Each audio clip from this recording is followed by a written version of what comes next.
ThinkTech on OC16, Hawaii's weekly newscast on things that matter to tech and to Hawaii. I'm Nicole Hori. And I'm Maria Kashem. In our show this time, we'll take a look at Israel's new energy discoveries and how they will change the geopolitics of the Middle East, Europe, and the rest of the world. And we'll cover the talk show in which this was discussed by ThinkTech host David Day with his guest Reuven Azar, Israel's Deputy Ambassador to the U.S. We sat with David Day to get some context on what he was doing in this coverage. When we did a program on Afghanistan with one of our local experts here in Hawaii, and this is Professor Abdul Khan out at Leeward, and during the preparation for that show or while we were on the air, we were talking about Al-Qaeda. And we got into a conversation about the Al-Qaeda operations in the rebel group in Syria. And this was at about the time when there were a lot of discussions in Washington going on about funding this rebel group or getting involved with the rebel group. And I think there was some evidence that our State Department was quietly through the back door funding the rebel group. And that may be a piece of what Ambassador Chris Stevens was doing in Benghazi, was funneling arms back through the Turks into the rebels. And in my discussion with Professor Khan, as we were digging down into the situation involving Al-Qaeda's, what was left of Al-Qaeda in Afghanistan, he said to me, you don't really want to dig into the rebel situation in Syria, because I want to tell you that there are some groups associated with Al-Qaeda or working within that rebel component, if you will, in Syria, that are really bad actors. They're way worse than Al-Qaeda. And that just kind of stuck in my head. That's quite a statement to make. So if you follow me on this, the next show that we did that got into this, and I know this doesn't seem related, but it is. The next show that we did was with another one of our local experts, doctor, professor, entrepreneur, Raphael Boritzer. And so in talking with Dr. Boritzer, what he was laying out was kind of the history of the Middle East and also the enormous energy finds, developments, both in terms of offshore gas fields, natural gas fields, as well as onshore oil shale reserves that equal or surpass the energy reserves of Saudi Arabia. And so, I mean, this puts Israel in a totally different position, Jay, than she was before. And the Israelis used to joke that, after all these years, the Lord brought us to this one place in the Middle East where there was just sand and there were no natural resources at all. Yeah. And now that situation is totally different. So following the Dr. Boritzer show, what we have seen is this ugly, nasty, brutal group, ISIS, break away from the Syrian rebels and advanced across the border into Iraq.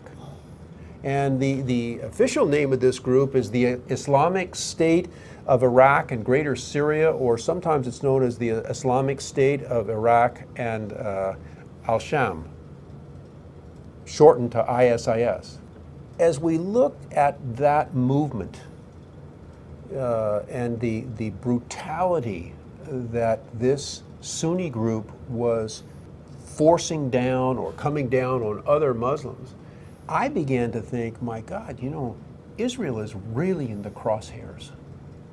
She's got a stated plan of the development of a caliphate, just restoring back from the 7th, 6th centuries into an Islamic caliphate that would stretch from the Persian Gulf all the way across, including Israel, Egypt, and across northern Africa.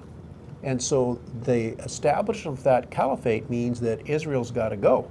I wondered if how is this energy piece going to affect the geopolitics of the region? Now, let's take a look at some of the high points of the talk show with Reuven Azar.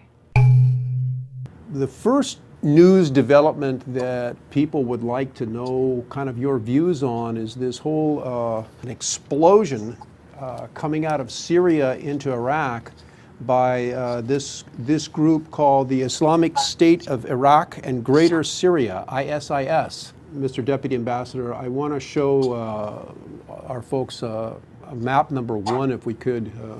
This map basically illustrates the areas of conflict where ISIS has moved into Iraq. What is your view of this group? This is the Syria and Iraq, and maybe also Lebanon, are the epicenter of this war of civilizations that is happening within the Middle East, between different ideologies, different ethnicities and religions, between Iran, Shiite Iran on one hand, the extremist jihadi global forces and local forces, the Muslim Brotherhood, the nationalists. And these guys are in a total war. And the Arab Spring has given them a great opportunity because from the moment that the regimes started to collapse, it created a chance for many forces that were dormant and that were oppressed to pop out and fight for the future of the Middle East. Some months ago, I had for the second time a guest from Hawaii here who is an expert on Afghanistan. He himself is a Pushtun, and as a young kid was involved. He said he was actually a Taliban in his younger age. He's now a very reputable professor at one of our universities here. But what he was referring to Syria, and what he was telling me was that and this is several months ago, that there were forces in the opposition to Assad that, paraphrasing what he said, basically made Al-Qaeda look like a kindergarten party in terms of their nastiness and their brutality. Is that what you've seen as well?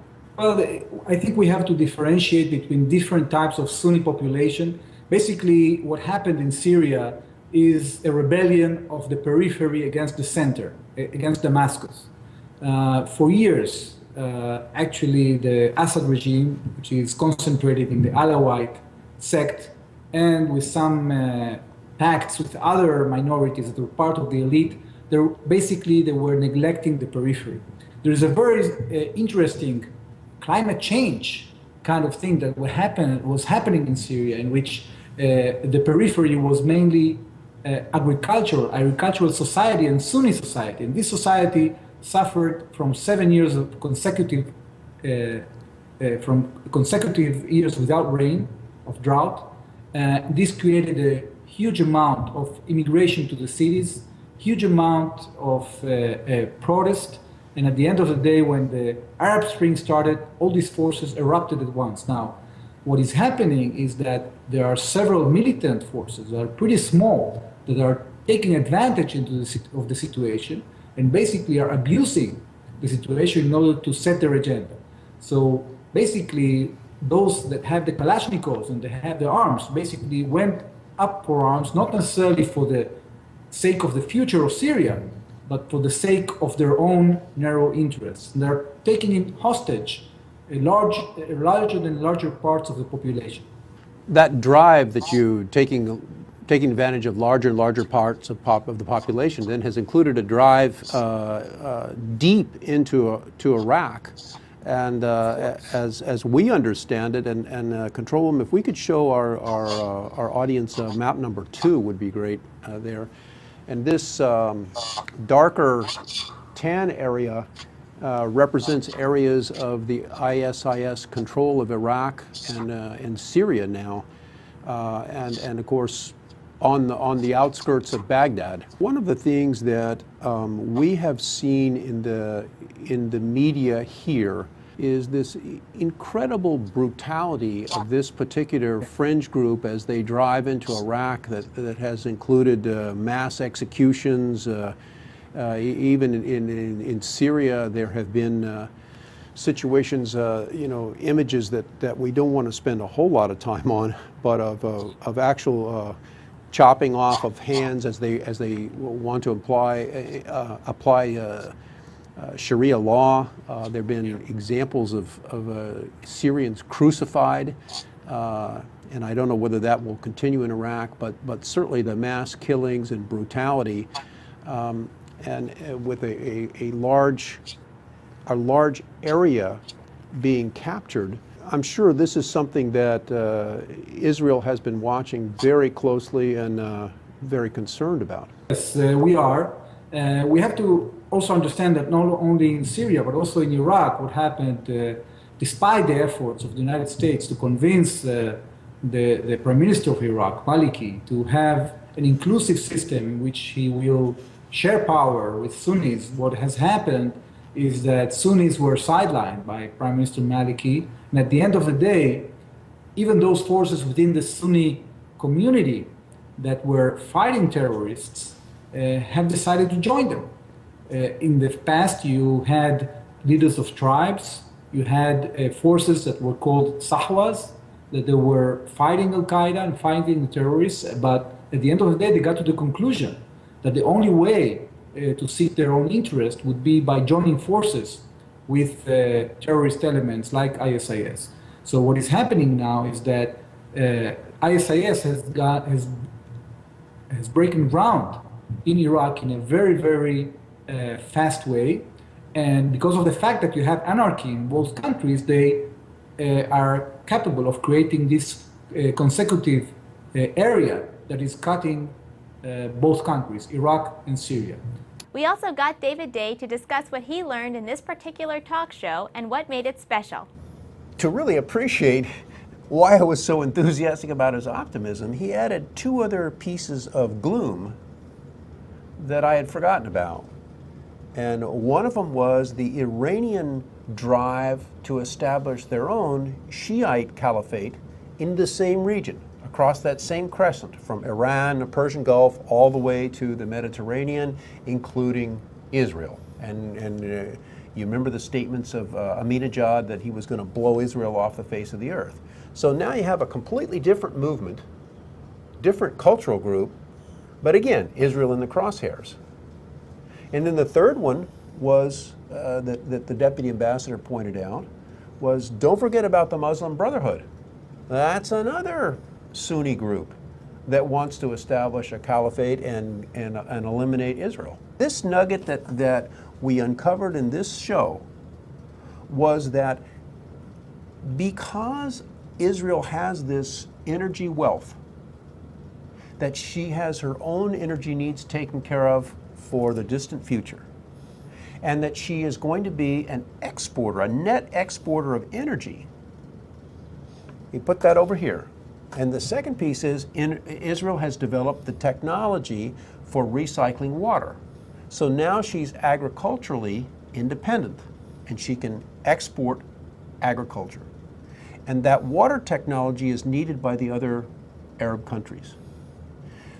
The next technology was in cyber, both defense and offense, cybersecurity.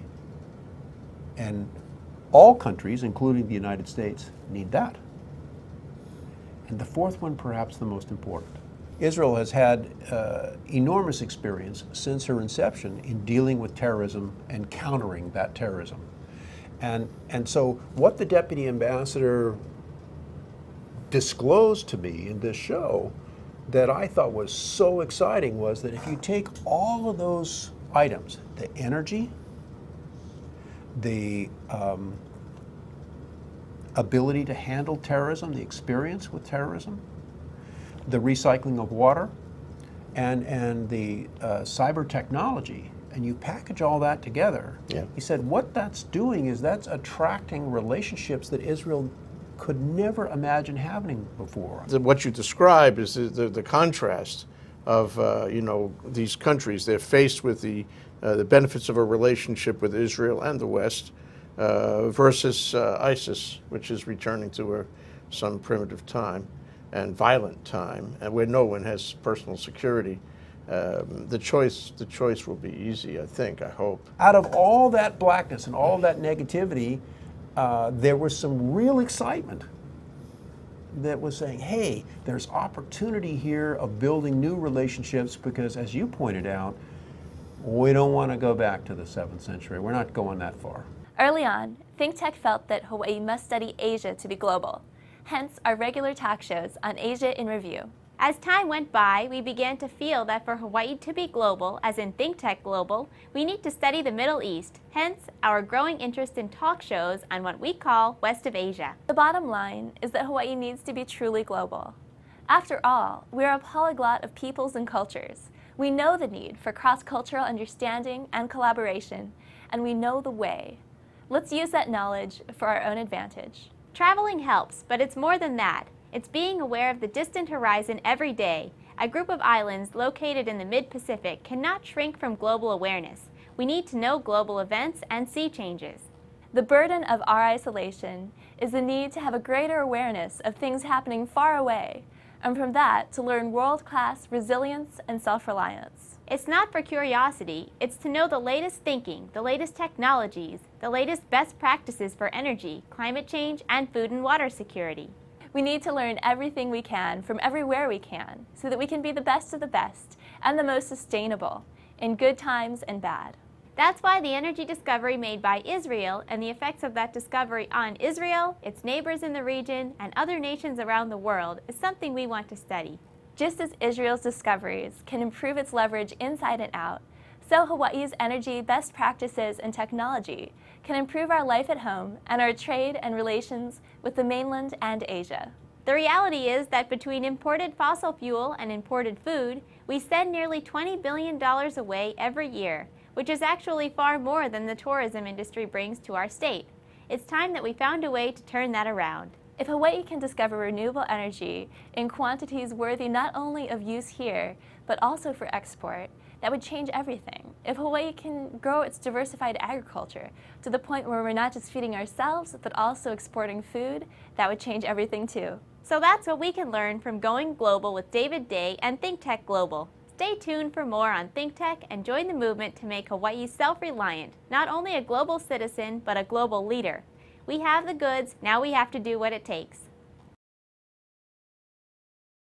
You can only imagine what would happen if we kept that $20 billion here for infrastructure, for housing, for social programs, for unliquidated liabilities. To find that other places like Israel are doing this already should be an encouragement to us, a model for us to follow.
And now, let's take a look at our ThinkTech calendar of events going forward. ThinkTech broadcasts video and audio for all of our talk shows live on the internet from 1 to 5 p.m. every weekday afternoon.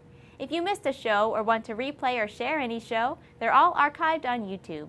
Visit thinktechhawaii.com for our live stream and YouTube links, or to join our email list and get these links and advisories on our upcoming shows. We also invite you to be part of our live audience at our downtown studio in Pioneer Plaza. Contact Jay at thinktechhawaii.com. Raise your awareness in every way on ThinkTech.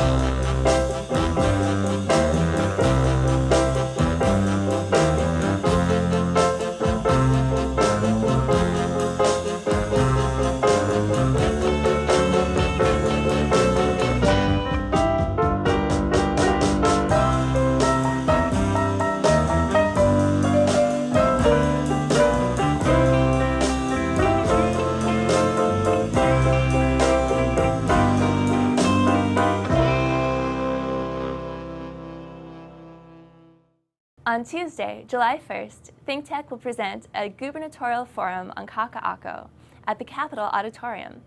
At this program, candidates will have an opportunity to express their views about development in Kaka'ako. The forum is free, so come one, come all, to hear what they have to say. After all, Kaka'ako is the most important development project our state has ever had. Then on Thursday, July 22nd, ThinkTech will join with the Hawaii Energy Policy Forum to present the Hawaii Clean Energy Day program for 2014, which will be at the downtown Laniakea YWCA. You can sign up to attend this program on hawaiienergypolicy.hawaii.edu. And now, here's this week's ThinkTech commentary. I'm Jay Fidel with this ThinkTech commentary. Hawaiian Electric wants to build a $40 million, 12-megawatt photovoltaic farm on 40 acres near its Kahe generating station. Subject to PUC approval, construction would start in January and finish in October 2015. During the life of the project, HECO says it would reduce the overall cost of generating electricity on Oahu by $64 million and would displace 1.8 million gallons of oil every year. This project will be done by the utility itself. Are utility-owned solar farms the next best thing? We've had amazing growth in homeowner rooftop solar, reflecting our desire to be independent and have the option of going off the grid. After the Clean Energy Initiative was rolled out in 2008, the utility stepped back from generating its own renewables. They left it to the public, and the public and the installer industry that serves the public has certainly stepped up to that on PV. But when you think about it, the utility could have and could now be generating renewables, especially PV themselves. Why not utility-owned solar farms everywhere? You get the experience factor, jobs, the economies of scale in buying and maintaining these large PV installations. The utility could bring a lot to solar farms. Indeed, you don't have the interconnect problems that make homeowners and the installer industry so unhappy. The utility determines all the interconnection issues and buys the interconnection smart grid equipment. You avoid fossil fuel, you can stabilize and ultimately lower costs, and you don't have all the financing and tax issues and risks that come with PV installations on rooftops. Furthermore, you don't have the inequity of the tax credit for a given few homeowners and the inequity of net energy metering at retail energy costs. Sure, you have less independence for the homeowner, but less expense too, and no need to worry about the panels and the holes in the roof and the long-term viability of the PV installers. The utility handles it all, and the process is seamless and painless for the ratepayer and the taxpayer. And it's democratic. Everyone benefits and everyone pays for the installation. The 5-megawatt farm at Kahi Point is relatively small compared to the 1,200 megawatt base load for Oahu. But maybe we'll see more of these farms on Oahu and on Kauai. It seems so much easier on the system and on the public to do it this way. The utility can plan ahead for maintenance and replacement when necessary. They don't have the risk of relying on installers that may go out of business or PV suppliers that can't be found. Sure, it perpetuates the power of the utility. Some people want to see the utility go away, but that's not realistic either. The question is whether the utility-owned solar farm model can coexist with the developer-owned solar farm and residential rooftop solar. What impediments would there be to building more utility-owned solar farms around the state? The utility-owned solar farm model seems to avoid a lot of the issues we've had with residential PV. But whatever the mix of residential and utility-owned PV, it remains for the utility to improve the grid, to take more renewables, and add new technology for storage.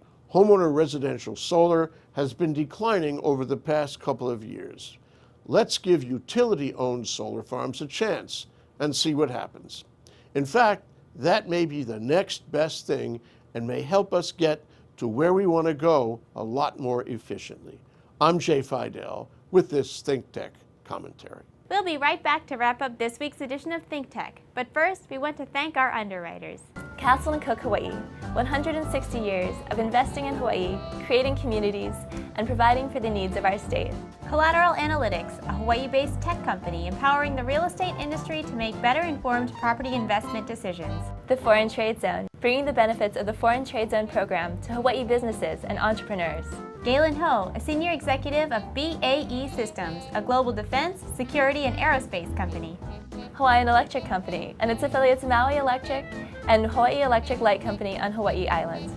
Hawaii Energy, your energy conservation and efficiency program, created to help Hawaii residents and businesses adopt a clean energy lifestyle. The Hawaii Energy Policy Forum, incorporating diverse perspectives into the design of a forward-looking energy strategy. Hawaii Gas, helping Hawaii achieve its transition to clean energy and a better energy future. Hawaii Pacific Health, bringing technology and teamwork together to transform healthcare in Hawaii. The High-Tech Development Corporation, the state's leading technology agency. The Scheidler Family Foundation, supporting many educational, charitable, and cultural organizations in Hawaii, including ThinkTech. Okay, Maria, that wraps up this week's edition of ThinkTech. Remember, you can watch ThinkTech on OC16 several times every week. Can't get enough of it, just like Jay Fidel does. For additional times, check out OC16.tv. Naturally, Nicole. For lots more ThinkTech videos and for underwriting and sponsorship opportunities on ThinkTech on OC16, visit thinktechhawaii.com. Be a guest or volunteer, a producer or studio intern, and help us reach Hawaii. I'm Nicole Hori. Thanks so much for joining us on ThinkTech. You can watch the show throughout the week and tune in next Sunday evening for our next important weekly episode. Aloha, everyone. I'm Maria Kashem. See you next time. ThinkTech is thought-provoking and philosophical.